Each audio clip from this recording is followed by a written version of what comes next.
Officer জেনারেলের result published হলো গতকালই। যারা রিকমেন্ডেড হয়েছেন সবাইকে অভিনন্দন, শুভেচ্ছা জানাচ্ছি। ব্যাংকিং সেক্টরে আপনাদেরকে স্বাগত।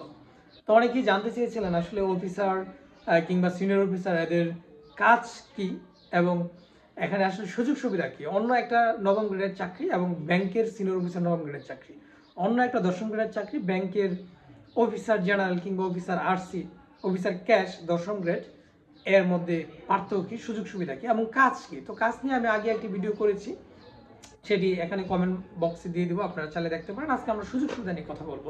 অন্য একটি দশম গ্রেডের চাকরি এবং অফিসার জেনারেল দশম গ্রেডের চাকরি, এই দুটোর মধ্যে আসলে পার্থক্য কি।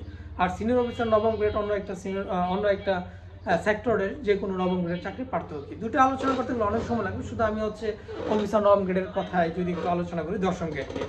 অন্য একটা দশম গ্রেড এবং এই দশম গ্রেড উভয়েরই স্কেল সেম। অন্য একটা নবম গ্রেড, এই নবম গ্রেড উভয়েরই স্কেল সেম। উভয়েরই হচ্ছে 16,000 টাকা বেসিক দিয়ে শুরু হচ্ছে।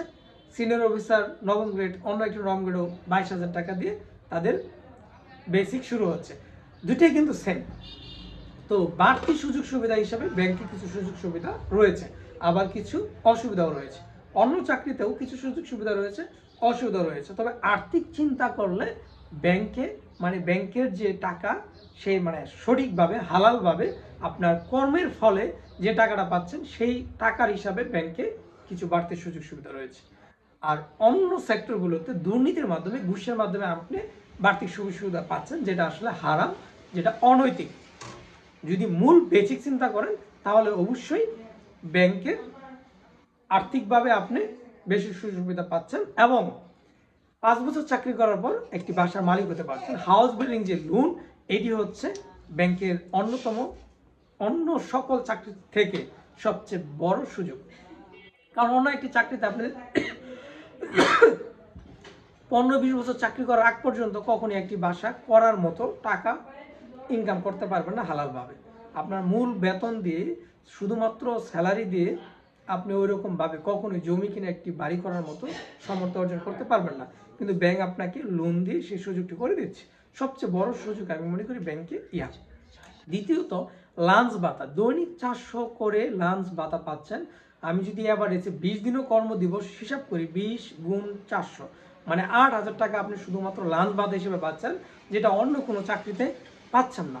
সুতরাং আর্থিক চিন্তা করলে ব্যাংক সেক্টর অন্য চাকরির চেয়ে ভালো। পরবর্তীতে বৈশাখী ভাতা, ঈদ বোনাস, এগুলো অন্য চাকরিতে আছে, ইহাতেও আছে, কোনো সমস্যা নেই। কিন্তু যে জিনিসটা বেশি সেটা হচ্ছে ইনসেন্টিভ। আপনার ব্যাংক যদি বেশি প্রফিট করে আপনি বেশি ইনসেন্টিভ পাবেন। বেসিকের সমপরিমাণ ইনসেন্টিভ পাওয়া যায়, বেসিকের কয়েক গুণ। অনেক সময় বলে যে 2টা 3টা 4টা 5টা, সোনালী ব্যাংক 5টা ইনসেন্টিভও দিয়ে থাকে, 6টা 7টাও দিয়ে থাকে। এটা হচ্ছে তার প্রফিটের উপর। সুতরাং আপনার মূল বেতনের কয়েক গুণ আপনি ইনসেন্টিভ পাচ্ছেন বাৎসরিকভাবে, যেটা অন্য চাকরিতে পাচ্ছেন না। তো এইগুলো হচ্ছে আর্থিকভাবে বাড়তি সুযোগ সুবিধা এবং আপনি একটি বাড়ির মালিক হতে পারবেন 5 বছর চাকরি করার পর। কাজের কিছু পেশার আছে, তবে সব জায়গায় পেশার নেই। ব্রাঞ্চ ওয়াইজ, জেলা অনুযায়ী, শাখা অনুযায়ী আপনার কাজের এদিক সেদিক হতে পারে। কোনো কোনো ব্রাঞ্চে অনেক লোক জনবল বেশি, সেখানে কাজের চাপ খুব কম থাকবে।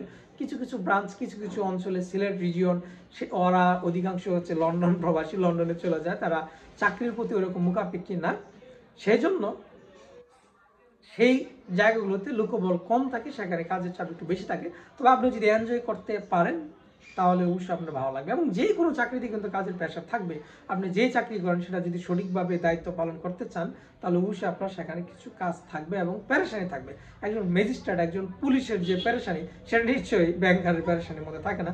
ব্যাংকারও আবার যারা ক্যাশে থাকেন কিংবা ক্যাশ ছাড়াও বিভিন্ন আর্থিক যেহেতু টাকা চলে যাওয়ার, টাকা ভুল প্রসেসিং, ভুল পোস্টিং বা ভুল জায়গায় চলে যাওয়ার একটা টেনশন থাকে, কোনো ভুল ফরজারির একটা টেনশন থাকে। তো আজকে আমার আলোচ্য বিষয় ছিল অন্য চাকরির তুলনায় ব্যাংকের চাকরির সুযোগ সুবিধা বাড়তি কি আছে। তো উভয়ই যদি দশম গ্রেড হয় সেম, উভয়ের বেসিক সেম, স্কেল সেম, বাড়তি হিসেবে লাঞ্চ সাবসিডি পাচ্ছি, ইনসেন্টিভ পাচ্ছি এবং একটি হাউস বিল্ডিং লোন পাচ্ছি, যেটা দিয়ে আমি একটি বাসা করার তৌফিক হয়ে যাবে আপনার 5 বছর চাকরি করার পরে, যেটা অন্য কোনো চাকরি করে কোনোভাবেই সম্ভব না যদি আপনি হালাল পথে থাকেন। তো আমরা অনেকেই দেখি যে অন্য চাকরি করেও অনেক টাকার মালিক হয়ে গেছে, কিন্তু এটা কোনোভাবেই সম্ভব না। কারণ সেম স্কেল, সেও 16,000 টাকার বেতনের চাকরি করে বেসিক, সর্বসাকুল্যে 24,000 30,000 টাকা পায়। ব্যাংকেও ক্ষেত্রে সেম, সর্বসাকুল্যে দশম গ্রেডের একজন চাকরিজীবী সে 24,000 টাকা 30,000 টাকা পায়, কিন্তু বাড়তি হিসেবে সে লাঞ্চ ভাতা পাচ্ছে। এবং এই যে কি বলে হাউসের যে মানে বাসা ভাড়া যে টাকাটা পায় হাউস রেন্ট, সেটা হচ্ছে জেলা উপজেলা সিটি কর্পোরেশন এই ভেদে কম বেশি আছে। সিটি কর্পোরেশন মনে করেন 55%, জেলাতে 50%, উপজেলাতে 45%, মানে কি বলে পৌরসভাতে 45%, আর নর্মাল উপজেলাতে হচ্ছে 40%। তো এটা হচ্ছে বেসিকের এত পার্সেন্ট মানে হাউস রেন্ট দেয়। তো এই সবগুলো মিলিয়ে তার মোট স্যালারি নর্মালি দশম গ্রেডের সর্বসাকুল্যে 30 এর আশেপাশে হয়ে থাকে, 28-30 এর আশেপাশে হয়ে থাকে লাঞ্চ সাবসিডি হিসেবে সব মিলে। এখন লাঞ্চ সাবসিডি আরও বেশি, যেহেতু প্রতিদিন 400 টাকা। কিন্তু অন্য চাকরিতে আলোচনা করলে দেখা যায় যে এই সুযোগ সুবিধাগুলো তারা আরও কম পাচ্ছে। তো এই বলার ছিল আসলে। আপনাদের যদি এখানে আরও কোনো স্পেসিফিক বিষয় জানার থাকে যে এই বিষয়টা সম্ভব যদি বলতে, তাহলে কমেন্টে আমাকে জানান, আমি সেখানে রিপ্লাই দেওয়ার চেষ্টা করবো কিংবা ভিডিও করবো। আমার নর্মালি এইটুকুই আসলে আহামরি, মানে আমার কাছে এর চেয়ে বেশি আহামরি আর কিছু নাই বলা। কারণ হচ্ছে সেম চাকরি, ওইটাও একটা আপনার পেশা শিডিউল ওয়াইজ, এটাও একটা পেশা শিডিউল ওয়াইজ। তবে অন্য চাকরিতে আরেকটা সুবিধা আছে, তারা হচ্ছে সকাল সন্ধ্যা ডিউটি করে না, তারা মাঝখানে অনেক জায়গায় যাই করে। তবে নর্মালি সকলেরই তো দায়িত্ব হচ্ছে 8 ঘন্টা ডিউটি, সকালে ঢুকবে, তার ডিউটি অনুযায়ী ডিউটি করবে। তবে ওই রকমভাবে করা লাগে না, কারণ যেহেতু কাস্টমার সার্ভিস তাদের অন্যদের কম থাকে, সেজন্য তারা ওইরকম সকাল সন্ধ্যা করে না, অনেক আগে চলে যায়। কিন্তু হালালভাবে চিন্তা করলে, নিজের কর্তব্যপরায়ণ চিন্তা করলে তো তাদেরও থাকার কথা। আর ব্যাংকে এই পুরোপুরি দায়িত্বটাই সময়টাই পালন করা লাগে। সকাল 10টায় আপনি যাবেন, আপনার অফিস টাইম হচ্ছে সন্ধ্যা 6টা পর্যন্ত, 10টা তো 6টা। আপনি চাইলেও 6টার আগে বের হতে পারবেন না, অনেক সময় 6টার আরও বেশি সময় লাগে। ক্লোজিং করতে করতে হয়তো ক্যাশে গরমিল হয়ে যেতে পারে, কোনো একটা সমস্যা হতে পারে, সেজন্য। তবে আহামরি বর্তমান সময়ে আহামরি কোনো প্রেশার নেই, কারণ জনবলের এখন কোনো অভাব নেই, প্রতিনিয়ত নিয়োগ হচ্ছে।